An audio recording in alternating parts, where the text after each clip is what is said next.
Hello everyone. We've been talking about incomplete projective measurement in the last video.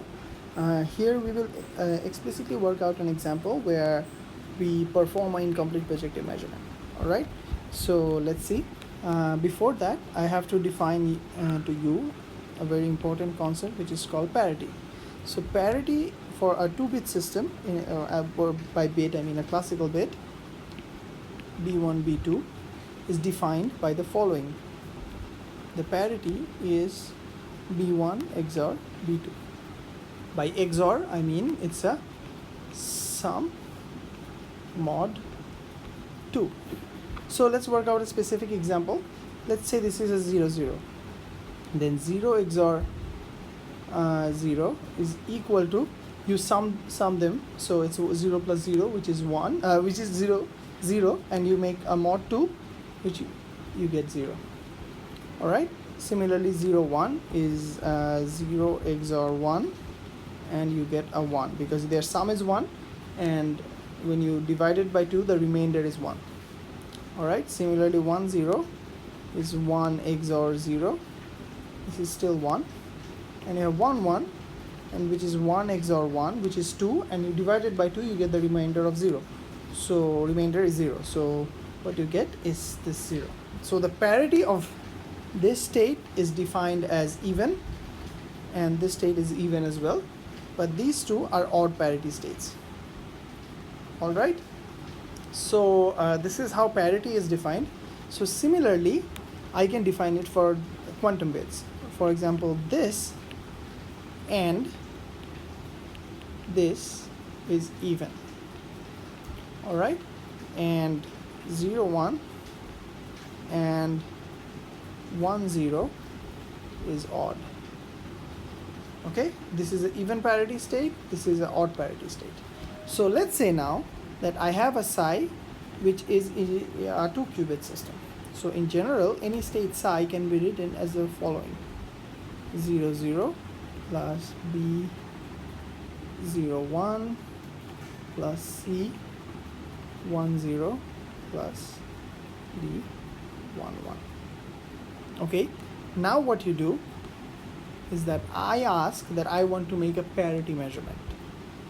So this is not a complete measurement, because if I get even parity, then my state will collapse to these two, right? Because both of them are even parity states. But if I get the odd parity state as an outcome, then my collapsed vector would be this.